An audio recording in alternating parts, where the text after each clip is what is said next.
50,000 लोग रहे होंगे कार्यक्रम। 50,000 लोगों का धर्मांतरण बाबा की नाक के नीचे, डर नहीं लगता? भारत में संविधान लागू है, लोकतंत्र भारत है, तो भारतीय समिति को कुछ करने वाला नहीं है। और हमें डर लगेगा तो वकील साहब क्या करेंगे सुप्रीम कोर्ट में बैठ कर? ये संविधान का कोर्ट तक तो पहुँचने नहीं देंगे, रोड पे काम खत्म हो जाएगा ना। नहीं, ऐसे नहीं कर सकते। ये देश बहुजनों का है, हर तीसरा मकान बहुजनों का है, हर तीसरा आदमी है बहुजन है। बहुजन जातियों में बटा है, गुटों में बटा है, संगठनों में बटा है, इसलिए मार खा रहा है। और जिस दिन बहुजन साथ साथ खड़ा हो जाएगा, हम डंडा लेकर इनको भगा देंगे भारत से। क्या बात कर रहे हैं आप? भंते जी, आरोप लग रहा है कि आप धर्म परिवर्तन करा रहे हैं। हम धर्म परिवर्तन नहीं करा रहे, हम घर वापसी करा रहे हैं। और जो घर वापसी करने के लिए तैयार है वो हमारे साथ आया। आपको नहीं लगता आप मोदी जी को और योगी जी के हिंदू राष्ट्र के बीच में रोड़ा पैदा कर रहे हैं? योगी जी उनका एक भक्त है। भगवान बुद्ध ने कहा अनिच्छा बद्ध संखारा धम्मिनो वचित्वा निरुजंती तेषं दूतसमोसु। हर चीज का वक्त होता है, उनका उठने का वक्त चला गया, गिरने का वक्त आएगा और आगे चल के बहुजनों की सरकार बनेगी और देश में शोषित यहाँ का हुक्मरान बनेगा। शोषित हुक्मरान बनेगा आप कह रहे हो, लेकिन अभी तो एकाकी नहीं है। 85% की बहुजन समाज की आप बात कर रहे हैं, वही हजारों टुकड़ों में बटा हुआ है। वही हम काम कर रहे हैं। जो टुकड़े कर रहे हैं वो दूसरे लोग हैं, हम टुकड़ों को इकट्ठा करके एक समाज बना रहे, एक समूह बना रहे हैं। क्या निकट भविष्य में सुमित्रा जी को राजनीतिक पार्टी बनेंगे? देखिए, राजनीतिक पार्टी हमें बनाने की जरूरत नहीं। जितनी पार्टियां बहुजनों की सब हमारी पार्टियां हैं।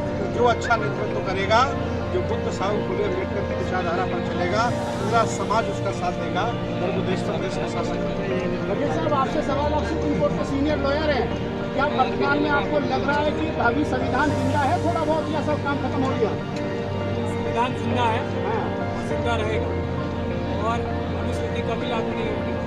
मनुस्मृति लागू नहीं होगी तो अनुवाद खत्म होगा, अम्बेडकरवादी रहेगा देश में और कुछ नहीं होगा। इस प्रकार से घर वापसी का नाम दे करके या कोर्ट की दीक्षा दे करके और लोगों को जगह जगह इकट्ठा करके अभी आपने घोषणा कर दी कि अभी दिल्ली में लाखों लोग करेंगे, बनारस में करेंगे, चाहते क्या हो आप लोग? भारत का संविधान लागू करना चाहते हैं। भारत का संविधान पूरी आज़ादी देता है, कोई किसी भी धर्म में जा सकता है, कोई भी धर्म अपना सकता है। वो भारत का संविधान लागू कर रहे हैं, वो हमारा फर्ज है, हर एक वकील का फर्ज है, हर एक नागरिक का फर्ज है कि भारत का संविधान पूरी तरह से लागू हो। इसीलिए सभी को आज़ादी है। मैं ये समझता हूँ ये कार्यक्रम तो और ज़्यादा होंगे और ये इस वजह से हो रहे हैं कि लोगों को सच्चाई नज़र आ रही है, बुद्ध धर्म की ताकत नज़र आ रही है। एक बार फिर लोग जा रहे हैं, जो भगा लिए गए थे वो वापस जा रहे हैं, इसमें किसी को क्यों परेशानी? वकील साहब, जिस तरीके से घर वापसी की बात कर रहे हैं तो उन पर FIR हो रही है, गाजियाबाद में FIR हुई है। एक बात ध्यान से सुन ले, वो सब जो मनुवादी मानसिकता भारत के संविधान के खिलाफ जाएगी, कोई प्रधानमंत्री हो या चीफ मिनिस्टर, अगर इतनी सी भी कार्रवाई करेगा तो उसको जेल में भिजवाने का काम हम अम्बेडकरवादी वकील करेंगे। ये जो झूठी FIR कर रहे हैं पुलिस के अधिकारी और सरकारी अधिकारी अपने राजनीतिक आकाओं के दबाव में आकर, वो सेफ नहीं है। वो अपराध कर रहे हैं तो वो जेल जाने के लिए तैयार है। ये हमारी बात है। वकील साहब, आप जैसे पढ़े लिखे लोग और बड़े लॉयर हैं, उसके बावजूद भी नए पार्लियामेंट के अंदर संगोल रख दिया गया और आप कहें संविधान को कुछ छेड़ेगा नहीं। रख दिया गया ना, तो जेल भिजवाने का काम हम लोग करेंगे, हम बता रहे हैं ना। अभी तो हमारी बात भी सुनिए, टाइम लगता है। संविधान के रास्ते पे थोड़ा लंबा टाइम होता है। पीसफुल रास्ता और संविधान का रास्ता, बाबा साहब का रास्ता थोड़ा सा लंबा होता है, लेकिन होता वही है जो संविधान कहेगा।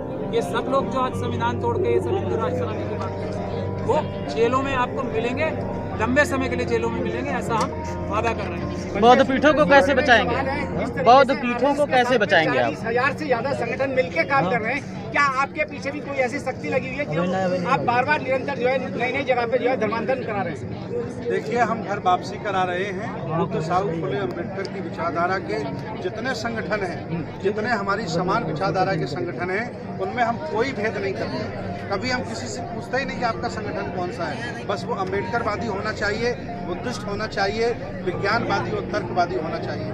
हम लोग मिलकर के भारत के हित में, विरासत के हित में, संस्कृति के हित में और यहाँ के जनमानस के हित में निर्णय लेते हैं और मिलकर के काम करते हैं और हम सफल हो रहे हैं। जैसे एक तरफ तो जो दूसरी ताकत है वो भारत को हिंदू राष्ट्र बनाने में लगी, आप इसको बुद्ध में भारत करने के लिए लगे हो, तो ये आपको नहीं लग रहा टकराव की स्थिति पैदा हो रही है भारत? जो हिंदू राष्ट्र बना रहे हैं उनको हमने लेटर लिखा है। पहले नेपाल को हिंदू राष्ट्र बना के कौन सा आपने अमेरिका बना लिया? अब हमारे भारत पर नजर हटाओ और अपनी जो गलत सोच है, जो गलत मानसिकता है, जो छुआछूत, जातिवाद और ऊंच नीच से भरी पड़ी है, लेकर के कोई दूसरी जगह जाओ। मेरे भारत को मत छेड़ो। आपने हिंदू राष्ट्र नेपाल को बना करके क्या नेपाल की तरक्की कर दी? आज नेपाल लगभग 100 देशों से भी पीछे चल रहा है। नेपाल था ना हिंदू राष्ट्र। भीमराव जी, आपसे एक सवाल है। आप महाराष्ट्र से चल कर क्या है, बाबा साहब का ब्लड है, आपको नहीं लगता कि आपको महाराष्ट्र में काम करने की जरूरत? उत्तर प्रदेश में तो ऑलरेडी बहुत सारे लोग काम कर रहे हैं। मेरी जो संस्था है जो बाबा साहब ने निकाली हुई बुद्धिस्ट सोसाइटी ऑफ इंडिया, वो पूरे देश भर में काम कर रही है। हम महाराष्ट्र में सीमित नहीं हैं, हम साउथ में जाते हैं, नॉर्थ में जाते हैं। बुद्धिस्ट सोसाइटी ऑफ इंडिया इस उत्तर प्रदेश में भी बहुत बढ़िया काम कर रही है। नहीं, आप कह रहे हैं कि बढ़िया काम करें, लेकिन महाराष्ट्र के लोग, महाराष्ट्र में फूले अम्बेडकरी विचारधारा की जो राजनीति है वो कई टुकड़ों में बैठ गई और बहुत बैकफुट पे चली गई है। मैं ये नहीं मानता भाई, राजनीति में जितनी सफलता मिल गई उतना समाज आगे आ गए। मैं इस पर निर्भय करता हूँ, मैं समाज में शिक्षा के प्रमाण कितने हैं मैं इस पर निर्भय करता हूँ। भाई हमारे अधिकारी कितने हैं, IAS अधिकारी कितने हैं। 2-4 आमदार चुन के आने से कोई राजनीति और कोई समाज आगे नहीं जाता।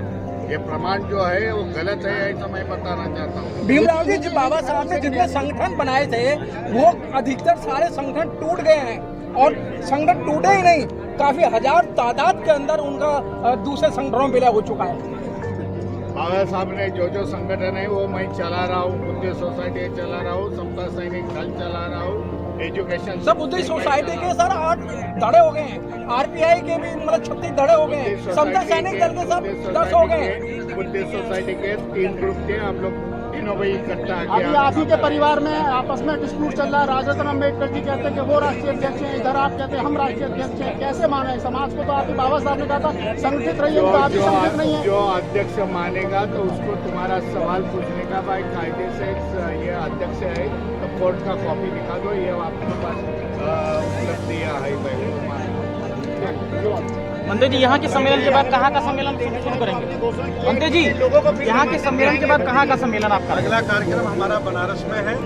अभी हम योगी के गढ़ में आए, अब हम मोदी के गढ़ में जाएंगे और हम वहाँ मोदी को निमंत्रण भेजेंगे। कि जब मैं मोदी के गांव में गया था, बड़गांव, 1800 भगवान बुद्ध की प्रतिमाएं निकली।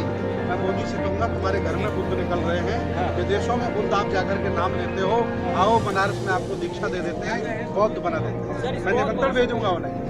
क्या लगता है आपके द्वारा किए गए कार्य से भारत बौद्ध बन जाएगा? हाँ, बिल्कुल बनेगा। ये प्रयास है और ये प्रयास सब लोगों के द्वारा साझा किया जा रहा है। ये कार्यक्रम हमारा नहीं है और न ही किसी एक व्यक्ति का है, सारे समान संगठनों का है। सर, ये नए संसद पे क्या कहेंगे? मंत्री जी, नए संसद पर क्या कहेंगे? इस माध्यम से अपनी दुकान चलाने का काम कर रहे हैं, उन लोगों के लिए चलिए, उन्हें हमारी दुकान लग रही है तो अगर हमारे दुकान से सामान भी खरीदने क्या दिक्कत है उन्हें? आ जाए, मैं दीक्षा प्रमाण पत्र दे रहा हूँ, अपने घर में लगा लीजिए, यही मेरी दुकान में सामान है। मैं आटा दाल चावल तो बेचता नहीं। आखिर में चलते चलते क्या संदेश देना चाहते हैं अगले प्रोग्राम के लिए? देखिए, दूसरों को संदेश देना हमने बंद कर दिया। मैंने कसम खाई है कि मैं अपनी महफिल में दुश्मन की चर्चा नहीं करूँगा। मैं किसी भी सामाजिक धार्मिक कार्यक्रम में उन लोगों की चर्चा नहीं करूँगा जिन्होंने हमारे पुरखों को मारा है, जिन्होंने हमारे देश को बर्बाद किया है। मुझे भगवान बुद्ध से लेकर मान्यवर साहब तक जितने भी संत गुरु महापुरुष आए हैं, उनकी विचारधारा को, उनके दर्शन को बढ़ाना है।